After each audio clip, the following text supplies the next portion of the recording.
konsep ini ngeband ini sekarang mungkin Topati melihat sosoknya Karis yang sebenarnya juga anaknya Denny TR.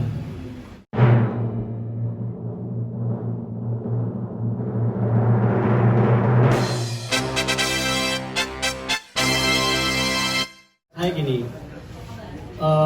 Bandung itu, Jawa Barat terutama Bandung ya, banyak musisi-musisi, seniman-seniman yang telah berkontribusi di industri musik Indonesia. Salah satunya Teniki, saya salah satu penggemarnya juga. Nah, sekarang juga saya ingin juga menghadirkan bahwa Teniki sebagai orang Bandung, welcome back to Bandung.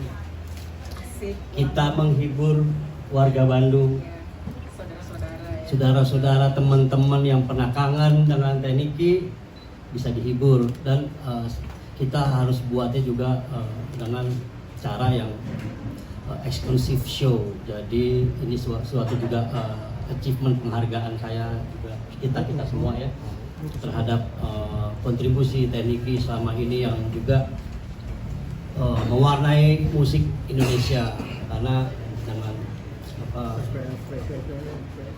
menyanyikan dengan otentik, dengan itu nggak ada lagi Lady Rockers Indonesia. Enggak lah, udah tua lah yang jelas.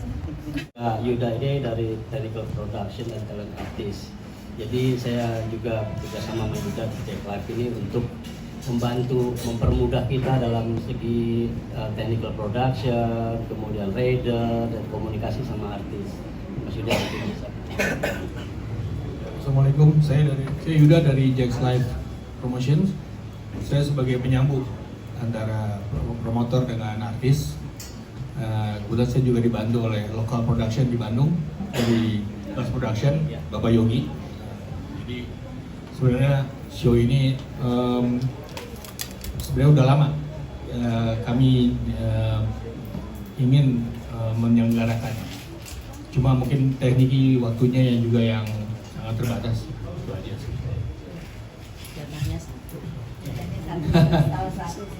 Haris dari Best Production. Alhamdulillah saya diberikan kesempatan oleh HM Entertainment untuk menyiapkan acara konser tersebut, dari produksi, dari tim show-nya, manpower dan lain sebagainya. Ini kesempatan yang sangat berharga untuk saya karena teknik ini juga idola saya, Mas Topati juga idola saya juga. Kebetulan ini musisi-musisi semua nih, Yuda, Pak Hari juga. Ya, terima kasih HM Entertainment. Terima kasih Mas Yuda, Teniki, Mas Topati, atur nuhun. Terima kasih. Terima kasih. Saya. Kita juga sempat ikut festival ya, katanya.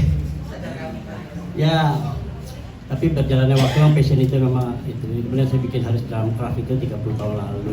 Terus kemudian saya buat Jakarta Drum School. Terus saya ada juga Rhythm and Groove Music Camp di Singapura. Dan saya juga, jadi kan kebetulan juga di sela-sela itu juga saya banyak dibantu sama teman-teman juga untuk produksi dan lain-lain. Jadi saya juga memilah-milah ya. Akhirnya berkembang juga dari drum itu, ternyata teman-teman juga berkembang dari berbagai bidang. Yang sebenarnya kita kenal ini semuanya bukan teman 1-2 tahun, sudah puluhan tahun. Kita ini semua udah puluhan tahun. Tapi dari segi profesional, saya juga ketika saya minta bontot juga, saya juga langsung, karena saya harus juga menjaga profesionalismenya. Jadi kalau tadi pertanyaannya apakah saya harus drum band, saya rasa enggak, karena ini kan konsep ini benar-benar dibuat Topati ini memang, apalagi sekarang konsepnya ngeband.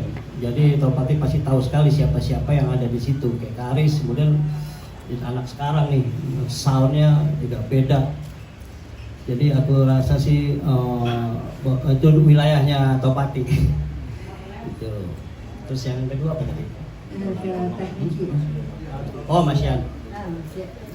Ya, ya sebenarnya kalaupun Mas Yan 1, 2, 3 sih itu itu juga ada option ke situ. Tapi kan tadi balik lagi bahwa konsep ini ngeband ini sekarang mungkin Topati melihat sosoknya Karis yang sebenarnya juga anaknya Denny TR.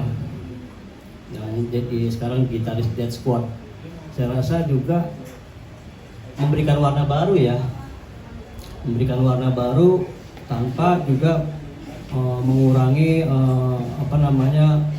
karena lagu-lagunya Teknik ini kuat gitu loh. Jadi dengan aransemen yang digarap sama Topati, saya rasa saya lebih percaya bahwa ini ada yang baru dengan eksklusif show ini, ada sesuatu yang baru. Jadi ya sesuatu yang memang tidak pernah sebelumnya. Oke, gini. Ini agak sensitif untuk masalah begini. Ya intinya gini, RAB-nya mahal. Kenapa RAB-nya mahal itu post production-nya juga mahal karena kita juga mengerti bahwa yang kita tampilkan ini juga punya sesuatu, punya nilai, punya kualitas. Secara profesional saya juga nggak mau temen terus kemudian kita bisa lah, bukan begitu juga caranya gitu. Makanya saya nggak pernah ikut campur dalam hal untuk urusan berapa, walaupun kita kenal gitu. Dan kemudian juga kenapa mahal, ini tempat terbatas. Ini tempat idealnya cuma 816. Jadi begitu kita hitung PNL-nya, profit and loss-nya, itu sulit gitu untuk diutak-atik angkanya. Tapi show must go on. Jadi karena juga waktu, ya mungkin beberapa sponsor sedang kita itu. Tapi pun enggak, kita berharap, saya juga punya passion ya, artinya membuat suatu show ini karena saya juga musisi, saya juga pengen menampilkan sesuatu yang priceless gitu.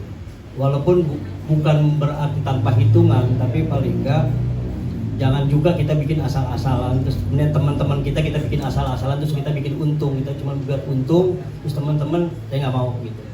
Jadi pertimbangan itulah yang sebenarnya pada akhirnya, kalaupun sold out atau mungkin ada sponsor, alhamdulillah. Tapi kalaupun enggak, ya kita sudah hitung. Tapi akhirnya kita di profit and loss itu kan kita bisa lihat ternyata dengan 800 sekian, ya kita cuma pinter-pinter nambah kursi. Akhirnya kemudian saya diskusi sama Kang Yogi, ternyata bisa ditambah lagi sekitar hampir 900-an, oke lah. Dan kemudian juga kan kita banyak komplimen juga, jadi sebenarnya kita nggak bisa bergerak juga di angkanya. Belum sekarang pajak-pajak, terus royalti, itu juga salah satu isu yang kita juga bingung tuh, mau bayarnya lewat apa, gimana cara ngitungnya, dan bagaimana cara distribusinya. Sementara di depan dia harus bayar pakai tiket dengan tiket. Jadi itu juga salah satu isu yang kita juga ini gitu. Jadi seperti itu Mas Will. Itu 1.650.000 yang VIP itu platinum 2.250.000. Tapi alhamdulillah sekarang sih udah dalam 3 hari itu 100 lebih lah ya, 100-an mungkin udah. Oke.